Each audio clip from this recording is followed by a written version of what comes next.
Today's episode is brought to you by cattle.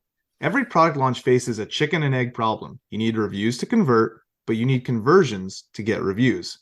Cattle can help. Cattle helps brands win share. They leverage their consumer panel for insights, collecting receipts, and driving product ratings and reviews. It is the largest daily active survey panel in Canada, with over 10,000 daily active users and over 100,000 monthly active users. Let cattle be your chicken and or your egg, depending on your perspective. Visit getcattle.com to learn more. And it was all really going back to everything in its natural form, getting, like I said, nourishment from nature for nourishment. But I also just got really sick and tired of supplements, and I wanted to add ingredients in their natural form.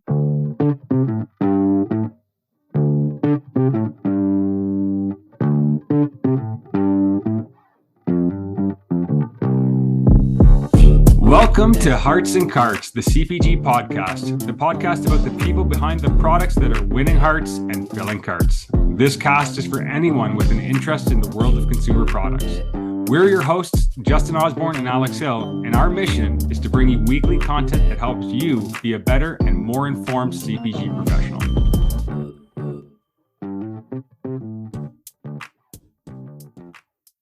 Welcome, everyone, to another episode of Hearts and Carts. Now, I've got some good news and I've got some bad news before we get started. Bad news, the much more intelligent and charming co-host Alex Hill can't make today's episode, so you're stuck with just solo Justin on this one. The good news, we have an incredible guest joining, Melinda Divers from Moonshine Mamas. Moonshine Mamas is on a mission to nourish and revitalize others. She has an incredible why behind the brand, and I don't want to get into too much detail and spoil it, so let's just jump right into the interview. Please remember to like, subscribe, follow us on social media, and give us those 5-star reviews. It might be the only way to get Alex back on the mic. Here we go.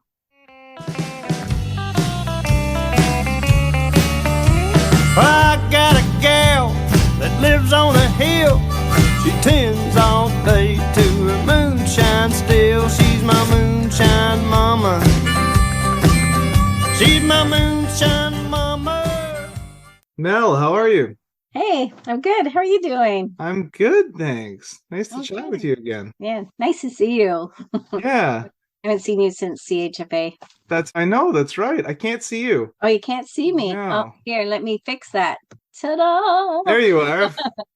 There you are. Like that. Yeah. So it's so good to see you. Thanks for making the time. Oh, thank you for taking the time as well. Yeah. Alex can't be here, unfortunately, so you're stuck with just me. And Alex is funnier, more charming, smarter. So, you'll have to carry us big time on this episode. You've kind of put me on the spot now. I'm going to have to put on the charm a little bit. That's scary. No, you'll be great. We should. I mean, we had a great conversation not that long ago. We should have just recorded that. But yeah, I'm happy to have you on the show, and I think that your story is just fascinating. So I think it's going to be awesome. And I mean, I love anytime we can chat with like local, I would say Vancouver Island, but even smaller than Vancouver Island companies that are so close by. It's always fun to talk to those versus some of the big ones. So an exciting time for us. Yeah, totally. It's pretty proud to be this growing little company on an island in the Salish Sea. It's definitely makes me very proud for sure. Yeah. And we're practically neighbors. I mean, we call it Yes. the big island. We're on the smaller island. Yes. We're neighbors. I think a lot of times when I talk, especially to Americans that I've worked with in the past, and I told them I moved to Vancouver Island, I think what they're probably picturing is Salt Spring Island. Oh, like really? they're thinking like, well, like how small is it? Like, are there enough schools there? Or they're like, I'm like Vancouver Island's pretty big. there's a lot of people. Oh yeah, it's we have, big, all right. like cities and universities and like it's a big place. Yeah. But again, for them, There's- it's like Yeah. no concept. There's malls and freeways. We got it all, man. Yeah, and then even Salt Springs got, I think, again, then people probably think that there's nothing there, and it's like, no, there's grocery stores and wineries and breweries, like there's all kinds of stuff. So it's like it's growing. Yeah, it's 11,000 people approximately. It triples in the summer. Yeah. Busy little island, actually. Yeah. I've gone over in the summer, and it's very, very beautiful. Yeah. My in-laws live in Chemainus, so they live pretty close to the ferry. So I've gone very over there much. before. Yeah. Yeah, I can practically see that, not from my house, but from the beach near my house. Yes. Almost see Chemainus. Yeah. It's a Yeah. great little town as well. Yeah, And it's nice. And Souk's nice too. Yeah. And, you know, where everywhere in BC is pretty great. So Yeah. we're all totally. pretty lucky. We're all pretty lucky. But Very and then much so. some brand new news I saw is working with Steph Katina. She's awesome. I'm really excited for good. you. I'm glad Yeah. you approve. That's awesome. Yeah, she's really great. I worked with her at Vega. And last time I was in Vancouver, I had breakfast with her, but she's great. I think she'll be awesome for you guys. I think so too. She's very organized, and I really need that. I am definitely I'm very spontaneous. I'm more the idea gal, feet on the ground. I need somebody who can rein me in sometimes and make sure that I stay grounded. So I think it's going to be a good combination. Yeah, I think so. I think she'll be great. But anyways, shout out to Steph Katina. I like her a lot. She's awesome, and I miss her. And so what we like to do here is sort of, you know, learn about you as a person, your life, like, you know, your early life before your career before Moonshine. I should introduce you, and then sort of go into the story of Moonshine Mamas, which is a fascinating brand. And like I said, like the why behind the brand, I think is super inspirational, and the products are great. And we can talk about sort of your journey through that. So I guess to start, I should say, for anybody listening, we're talking to Mel Divers, the CEO of Moonshine Mamas. And I'll let you explain what Moonshine Mamas is versus what I think it is, because you'll do a much better job than me. Maybe give us a quick elevator pitch on what Moonshine Mamas is. Okay, I will try my best here. It's been actually really confusing for me to really hone it down into a few sentences, but I'm going to say that at Moonshine Mamas, we are creating a new category in the functional beverage space. We're really working to go back to nature for nourishment. So that's kind of the focus. And because I want it to be really easy to achieve this, put it into a 1 ounce or 1 shot per day kind of way to take all the nourishment from nature that is possible. Our focus is definitely turmeric. I would say that's our real star ingredient. And our elixirs are made to have about 4 grams of turmeric per ounce. And you can add that ounce to hot water as a tea, or cold water, bubbly water, make a really fancy drink. My latest favorite is adding it to, I use oat milk, froth it up, and we call it a frothy mama. So it's Frothy just mama. Yeah, but the idea is making it really easy to get that 4 grams of turmeric into your body every day to really do the work, or any of the superfoods that we use. We've kind of added a lot. The focus in the beginning was definitely the turmeric and the ginger. And since then, we've added a few others, and continues to grow somewhat. But that's the focus. It's all clean label, organic ingredients. What else can I tell you about them? That's the main thing, using nice organic ingredients and they come in their natural form to us, and we convert it into a really easy daily routine. Yeah, I like the nature for nourishment. I think that's super important. I love that. So let's kind of rewind to life pre Moonshine Mamas, and then let's get into the story of you founding it and all of that. But like before you became this entrepreneur and focusing on building this business, like what were you doing? Mostly. So I guess before Moonshine Mama's, always a mom first, family first. Always, everything I've ever done has been a scheme in order to stay close to my family, have my kids work with me, just keeping it tight. So before, I guess as early as in my late teens, I had 4 kids. I actually had a lawn care business. I was cutting grass and whatnot. And that kind of carried me into some landscaping, self-taught myself landscape design. Mostly at the time, my partner, he did landscape installation. And in order to kind of work from home and keep with the kids, I taught myself how to do landscape design. so I could do that part of it. And that led us into a garden center, so kind of dabbled into the retail side. Early on, I was in my teens, I did work in health food stores, so I was always inclined that way. And then we moved to Salt Spring Island and actually ran a kitchen at that time our hippie roots come out and we wanted to live in a community. So we actually lived at a land project. It was called the Salt Spring Center of Yoga. And I ran the kitchen for 2 years there. And after that, it was actually after we moved off the land, as we call it, I started a skate shop in town here on Salt Spring. And it was really focused on clothing and skate gear and whatnot. It was definitely the local kid hub. Had lots of kids, pick me up at B-side, that kind of thing. So it was very focused on that. But it wasn't exactly what I would say super sustainable. As time went on, it was a little hard to keep it going, as that was right around when it started getting really easy to buy that kind of thing online. And our expenses were going up. Sales weren't exactly going up. Realized it wasn't very sustainable.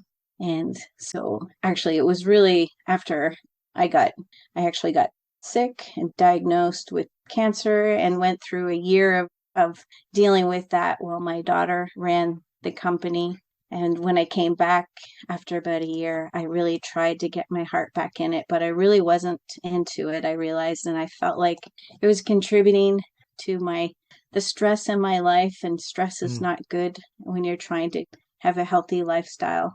And it was really infringing on my get well protocol. So we ended up closing that basically. So that's kind of the before Moonshine Mamas, and it's all woven together in the why Moonshine Mamas, of course, which I assume you might want to know next. Yeah. I think it's interesting that you did these, you had sort of this entrepreneurial spirit, throughout your early life, and was like, trying this and landscaping business and then a skate shop and different things. And also you worked at health food stores. And so there's that aspect of it. And then of course, totally. Being diagnosed, shakes up your life and makes you take stock of what's important and what you want to focus on. And like, I love the self-reflection to be like, this is not adding to my life, it's taking, right? Like it's not energizing me, it's adding stress. I need to get out of here. Right. Which I think a lot of people need to have that like self-realization in their life and change paths. I totally realize how much you get in these habits of being or behaving in certain ways, and you definitely get attached to the things the way they are, and sometimes you need something pretty major to shake the sense into you, I guess you could say. And it was a big wake-up call for sure. I was very attached. We had a whole community around the store and the business, but it wasn't healthy for me at the time. It just wasn't working. So it was really hard to pull out, but it really had to be done. So that's what I did. And so you shut the shop down, you're recovering, or I don't know if you're fully recovered at that point or you're still going through recovery, and then what happens here? This is where the inspiration I'm assuming comes from, right? Yeah, so somewhere in there, actually recall I think it was kind of sidelining the whole period of time when I was closing up shop, and part of after the diagnosis and going through the treatments I went through and having basically my immune system was just destroyed. And all the research I was going through was pointing to these ingredients that I was just trying to get wellness into my body and nourish my depleted body, looking for anti-inflammatory, anti-cancer, of course, immune boosting, because the feeling you have when you kind of coming down with a flu or something, that's how I felt all the time. I just felt rough, had no energy either. So this was all pointed to the decision to bring wellness back and to overcome the statistic I was facing. I mean, I had little kids at home at the time, and I definitely wanted to stick around. So I felt really that was enough inspiration really to get me motivated to change a lot in my life at the time, even though I wouldn't say it was unhealthy, but there was it needed some work. And well, it definitely needed some work. So to overcome all of that. Anyways, so started researching, like I said, all these, I really wanted to bring everything in its natural form. I was taking a million supplements and all kinds of things, but I was kind of following Get Well protocol that I pulled from all kinds of sources, Gerson Institute, for example, lots of books that I read, and it was all really going back to everything in its natural form, getting, like I said, nourishment from nature for nourishment. And so, but I also just got really sick and tired of supplements, and I wanted to add ingredients in their natural form. And at the time I was actually juicing about 2 liters of fresh organic juice every day. And that was part of my protocol, was to juice and drink this. And at one point I just couldn't deal with another. I was doing ginger and lemon tea and putting turmeric in any way that I could into my diet, and it got really boring and it got cringy and I couldn't stand it anymore. And it was just this one moment that's really sticks in my mind. I was in this organic food store on the island here, and he happened to have turmeric root in, and that was really my first time really seeing it in its raw form. And I remember picking it up and holding it in my hand, and just this immediate connection in this moment, and just knew, I know what I'm going to do. I took it home and started making this crazy concentrated elixir. I should go back. I was already experimenting in some form with some other juices and concentrates, but that was really the moment. So took it home and started making it for myself. And as I remember making my kids sell bottles of it out on the deck in front of our store. Start with, and that was just as we were closing the store. I realized I really can't do this anymore, and all I really wanted to do is make this crazy elixir and sell it, because at that point my friends were asking for it. The first time I really sold it was door to door, posted on Facebook and said, hey, I made this and who wants some? And I drove around the island delivering it, and that was enough to give me the confidence to do the farmers market. So next was the farmers market, and then I closed the store at the time.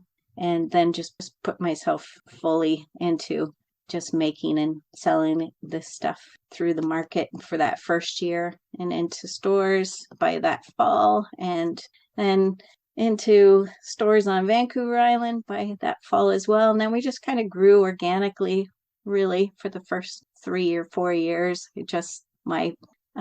Stores would come to us and ask us because somebody referred our products to them and asked for them to bring us in. So we just figure out how to get it wherever it was, and we did self-distribution and kind of grew through the Big Island and then onto mainland. Just kind of grew from there until we actually opened a kitchen in Toronto first, and then started selling it that way, direct through our little satellite kitchen in Toronto. But we've moved everything to one location so that we could actually get certified. And now we do it by distributors. Yeah.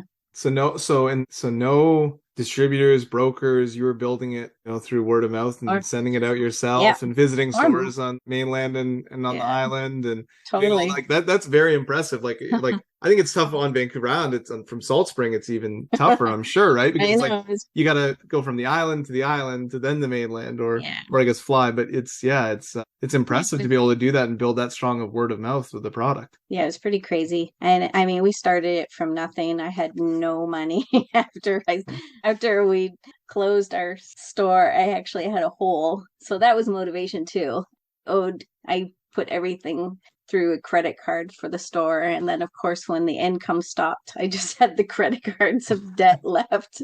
So that was motivating too. I had to make money, and it's the only thing that I loved at the time, and I loved the feedback as well from people that found benefit from it. So that fueled the growth as well. So we just focused on doing what we had to. If we started with one store in Vancouver, and we would just get up on Saturday morning, take the early boat in, drop off his order, and head back to the ferry in a few hours later. So it would take, it was a 6-hour delivery run, but you have to do that because before you know it, you have another store, and then there's another, but you really have to build up that consistency so that, because people really rely on that. You can't be wishy-washy about, if you're going to make it a commitment, then you have to just follow through because people start relying on it. So that was kind of that was our philosophy. That's how we grew.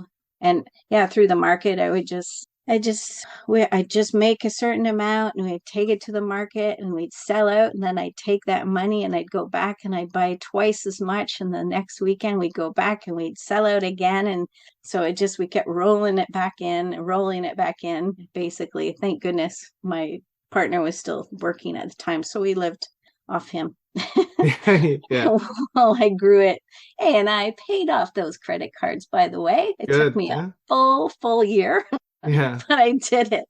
And then that was a nice feeling for sure. For sure. That's like you're turning a corner at the business, right? That it's successful enough that you're doing that. And I think it's you have to like overinvest in those early relationships. Like you spending 6 hours on a boat just to deliver to one store, right? But like that store and your relationship with it is probably incredible to this day, and help build some of the other stores around that. So I think that's so important to have like that human connection. Yeah, very much. I think that's been very key for us. Definitely. I'd say we grew through the independents, all the mom and pop stores, and building those relationships. And those are the stores that take the time to understand your weird products. I mean, we were pretty weird. I mean, we're getting a little less weird now. I'd say you see more and more shots and things like that. But at first, people were just so confused by, what is this stuff? Why would I take it?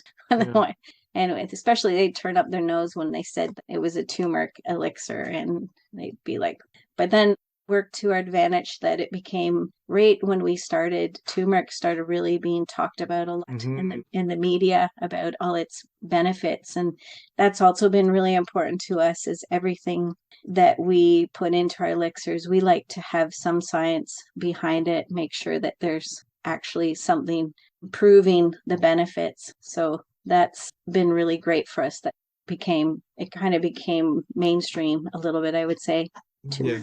And the knowledge is out there, and people are more and more understanding the benefits of it, and it seems to continue to grow. So that's been great for us. That's awesome. And so where can people find your products if they haven't tried it and they want to go buy some? Like, what are some stores or where can they go to learn more and buy some? Well, you can find our store locator on our website at moonshinemamas.ca.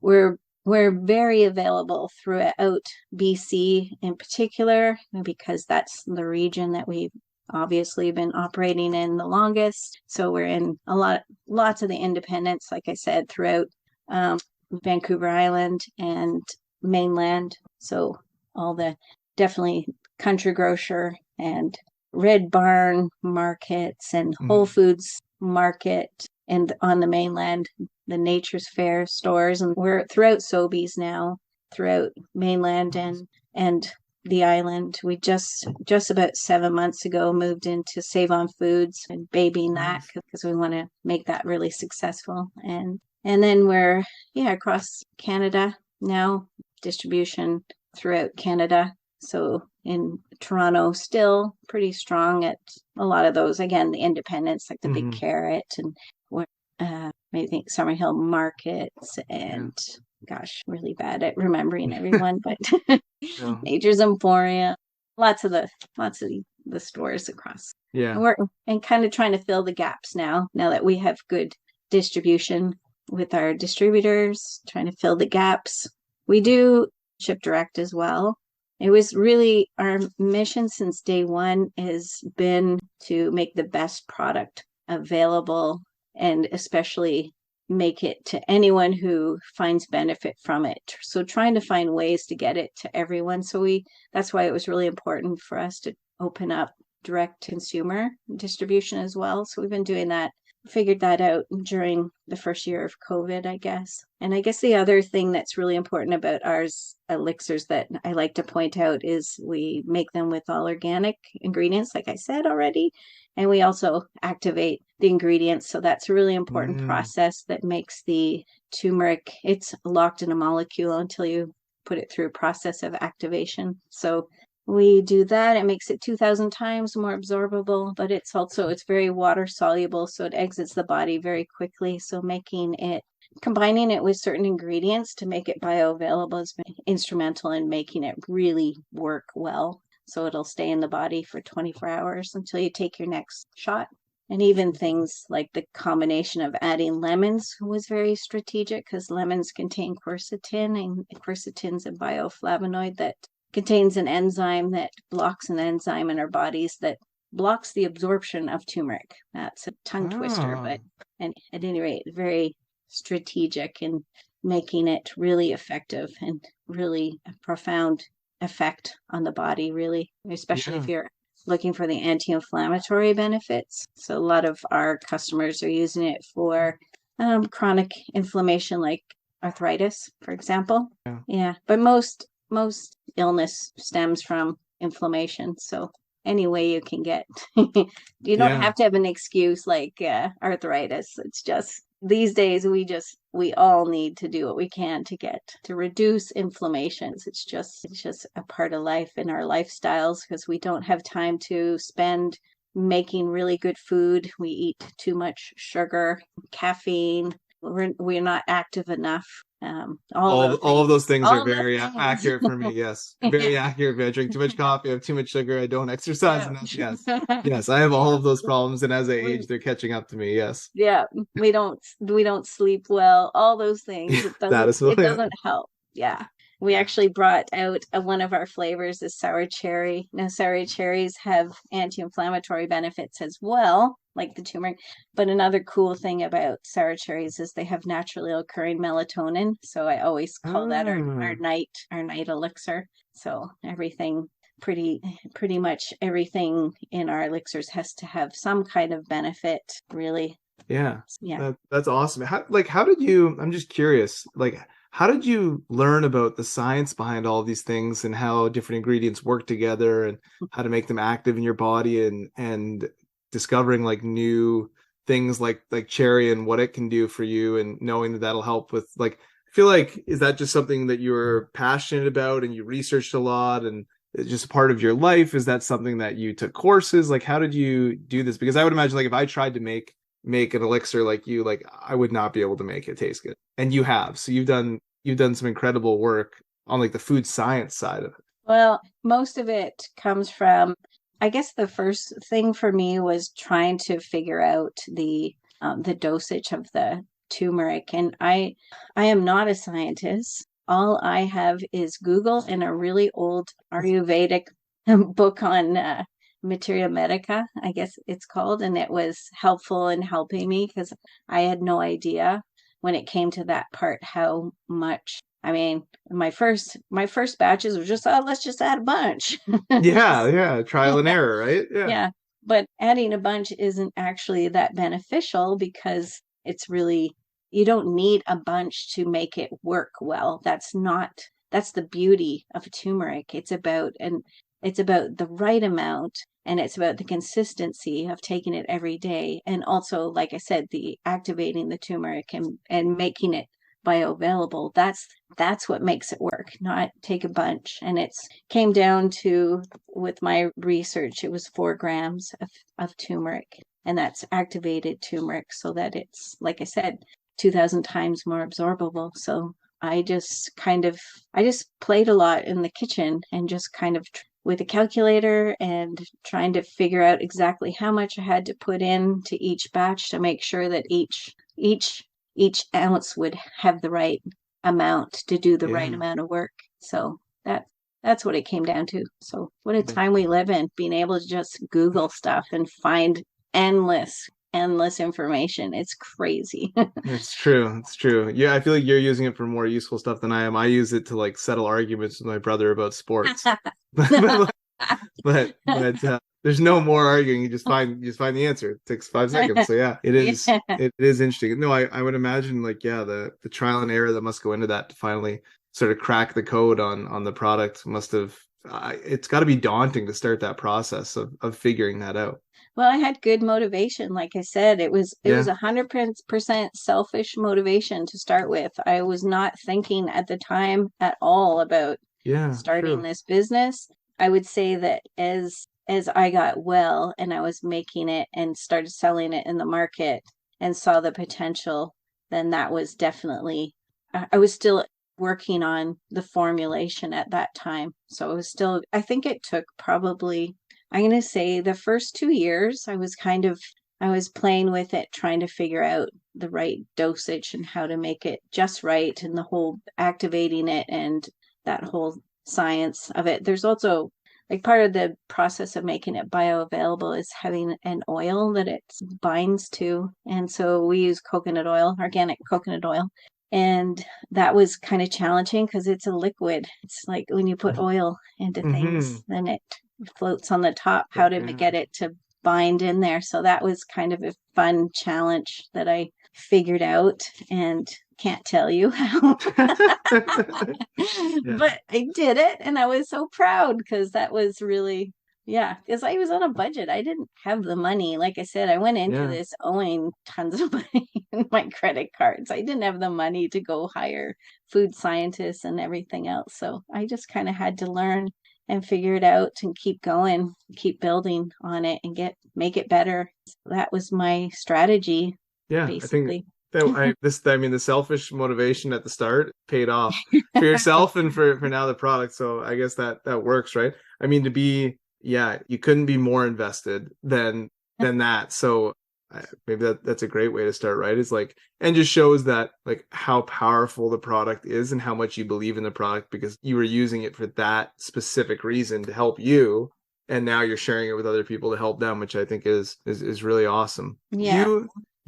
You talked about COVID a little bit, I guess, in transitioning to DTC there, which I think a lot of brands had to pivot to that. What else? I know like right now we're sort of in like a recession, that there's a lot of economic concern, things like that. Like how are you handling the next year of your business and expanding and working through this because it is a very premium product, right? I think it's an amazing product, but it's definitely a premium product. So what's your approach to battling against some of those things? It's a good question. We definitely been thrown a lot of challenges. I mean, yeah, COVID, and then we had all the supply chain issues and then inflation and it's just, and that not to mention the workforce. It's hard, that whole thing. So we've been thrown a lot and definitely that is a concern for sure. I think we are a premium, but we also, when I break it down, especially when I break down part of our strategy to keep this, I'm going to call it a medicine because I can right now, because we can talk like that right now, right? Yeah. I'm not making a claim, but part of the strategy to make it affordable for people was to put it into our multi-serving bottles. And when you break that down per serving, it's only about $1.50 a shot compared to buying the shots that you get. Like even we call them we call it our double shot baby mamas. They're single serve, but it's a double shot. The little fellas. And there's a lot of companies that are doing those right now, but our customers, they're taking it every day. So trying to keep it affordable is our strategy is making it that premium product that is, it's sitting at retail at like $22.50 per bottle. At Save on Foods, it's a little bit more. I think on average, we're about $23 a bottle right now.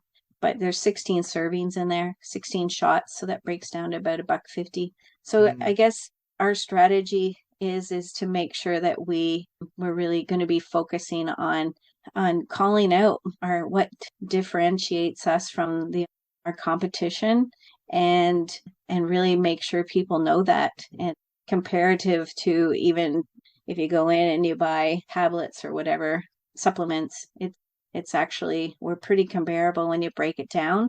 Yeah. So trying to just hang in there and do what we can that way.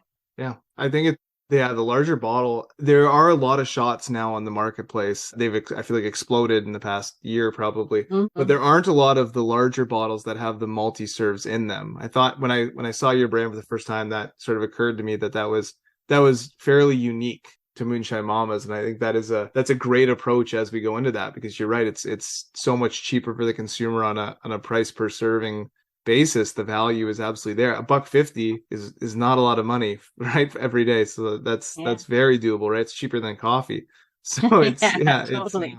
It's very doable. I mean, coffee has some benefits too, so I won't knock coffee, but there's lots of benefits to it. Yeah, that's a good investment in your health and well-being, as far as I'm concerned. That's how I feel about it, and it's worked for me for like 9 years. So. I was gonna say you're living proof of it, right? So it definitely works. I think that's so. What's the next couple of years look like for you? What's next for the brand? So you talked about the Eastern expansion and BC. You've done an incredible job. You're listed. You went through the list everywhere in BC, basically. So expanding in Ontario, like what else? What other exciting things can you tell us? I don't want to get you in trouble, but whatever you can share. Yeah, for sure.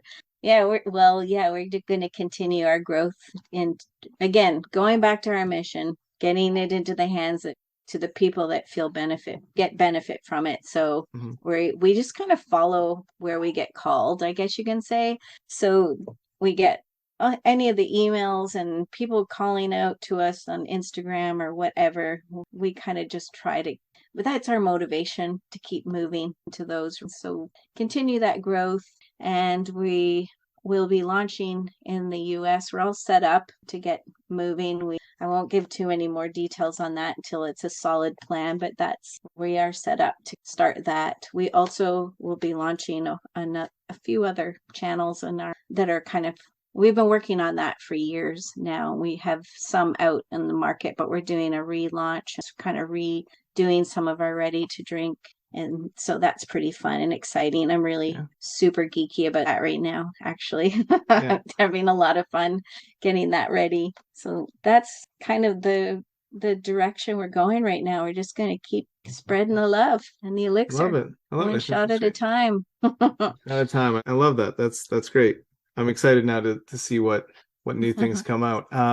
A question that we ask all of our guests is what we like to call brand fan, which is a product that you either use or are intrigued by or love their marketing, or there's something about this brand that you really, really love that you want to give a shout out to. It can be local, it can be national, it can be anything. Okay. There's so many. This is hard to break down to just one, actually. I have brand love for so many. I definitely favor the little guys because I know the struggle now. Yeah. Yeah. So there's can I just squeeze in two? There's kind of one. Of course. Yeah. There's one that I really like to share. You probably know Eve from Eve's Crackers. Brand love for sure. She started the same way I did, with kind of an answer to his health issue she was having. So I relate to that brand so much. And I think she's done such a great job, and she's done it, really, she's done so much herself. It's just amazing. I think she's incredible.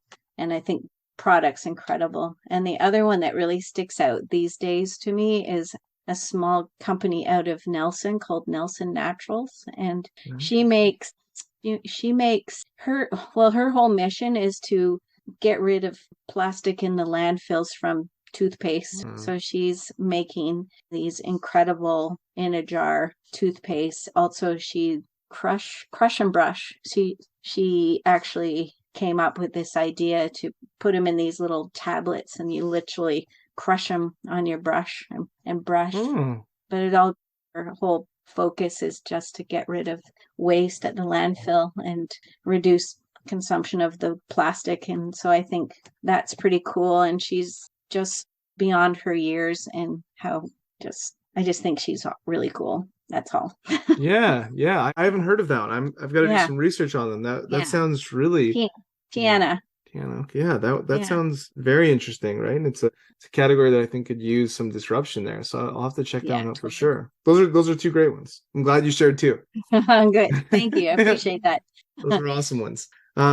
Well, last question for you here, Mel. Okay. And this one we like to call our career insight soapbox moment. So if you were talking to yourself, years ago, or you're talking to somebody else that was thinking about becoming an entrepreneur or thinking about getting into the natural food or CPG space, what advice would you give them from your journey to be successful? Good question. I would definitely see, I fell into this, I'm going to say. And so I've had to stumble my way through. So I definitely have lots of experience in all the things that you shouldn't do. Yeah. And so definitely my first would be to do your research, understand what you need to get started, and to make sure that you know your numbers. Not only know your numbers, but like really know your numbers, really understand the influences of the things that happen. Make sure you understand the ratios. Take a course. I just finally took a course recently so that I would really truly know them. You really got to know your gross margin and all of the things that influence so that you can continue to exist, let alone be successful, but just exist. So that's number one, or that might be number two. And then definitely reach out if you have questions, network, there's so many people willing to give so much advice. Just reach out and find the answers, or just find the help, because people are great in this industry. There's just an abundance of knowledge and people willing to share their expertise, because everyone wants everyone to be successful, for sure.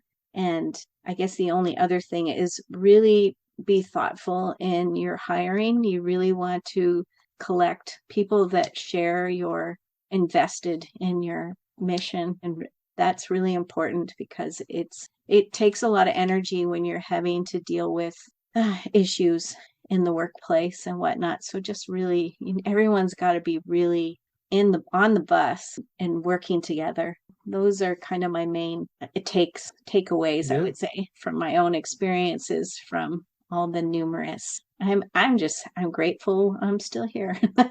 Yeah. I've made my share of mistakes. Yeah. So.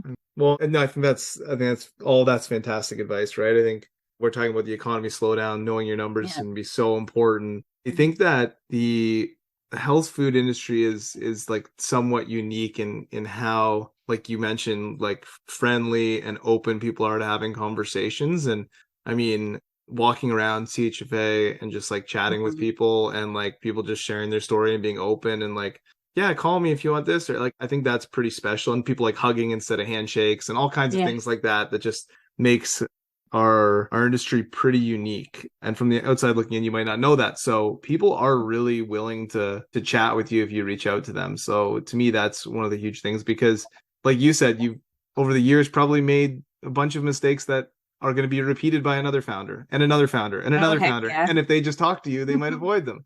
Right. So I think that's so important. That's so important. Yeah. There's lots of opportunities for groups right now too that you can join. Also accelerator programs that are so great. So there's so much support right now. So there's no excuse really. Yeah. You don't have to be alone. It can feel very lonely.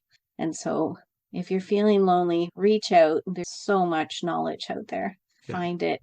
Yeah, it's better for us all if everybody wins. If everyone's successful, it's just better for the industry. So yeah, better for the industry, and better, especially when we talk about health foods, right? Like the more healthy food that's out there, the more better for the planet, or better for you products that are out there. The better we're all going to feel and be. So it's totally. It's a good thing to be trading there. There's room for us all, which is awesome. Well, Mel, I really appreciate it. Thank you for spending the time with me here and telling me your story and going through that, and to our listeners as well. Alex is someone that suffers from arthritis, so I wish that he was here, because he would love talking about that.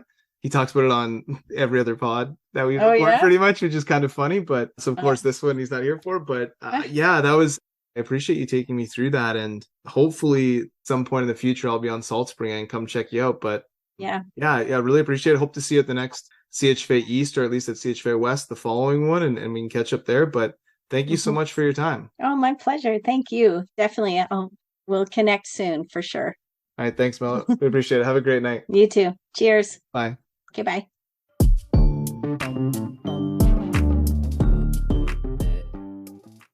Well, how about that, Alex? Really, really missed you on that recording, talking about turmeric and inflammation, arthritis. I mean, this episode was built for you. I know. I feel like between this one and Jeff's episode recently, it's it's not FOMO. I think I said it on LinkedIn. It's not FOMO, it's ROMO. It's regret of missing out. And it sucks. It sucks. Yeah, that was a great episode.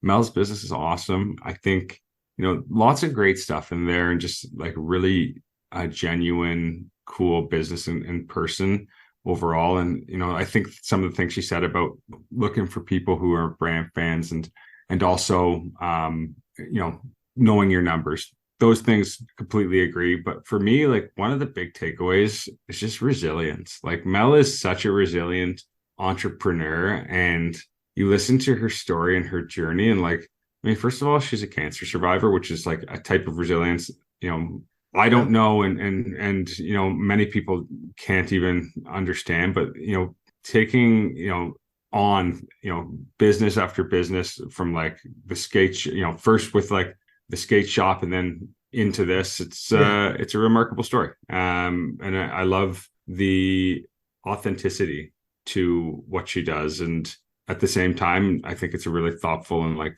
strong business with good fundamentals. So yeah, we just need that anti-inflammatory turmeric. As you know, I also am a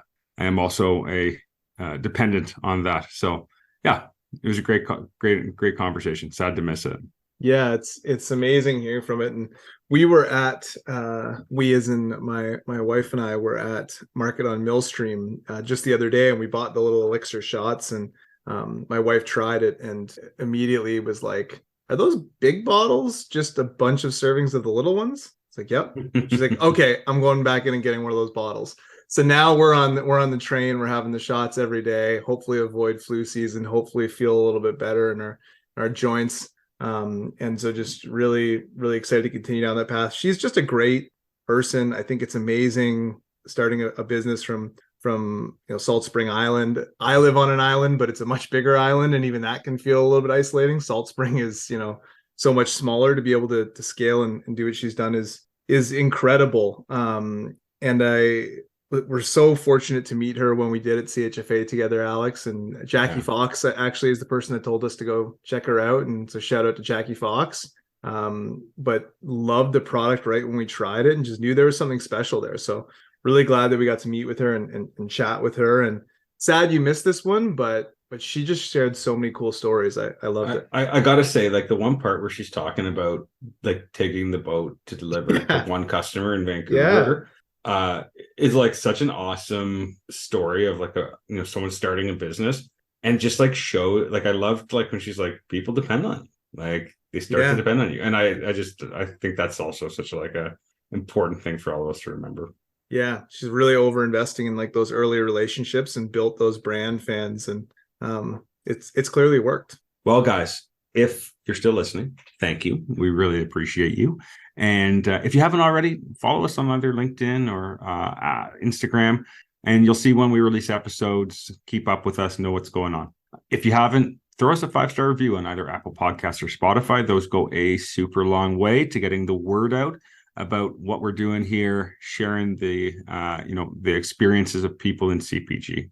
And without anything else to add, look forward to having you back next time for another great conversation. Thanks, everybody.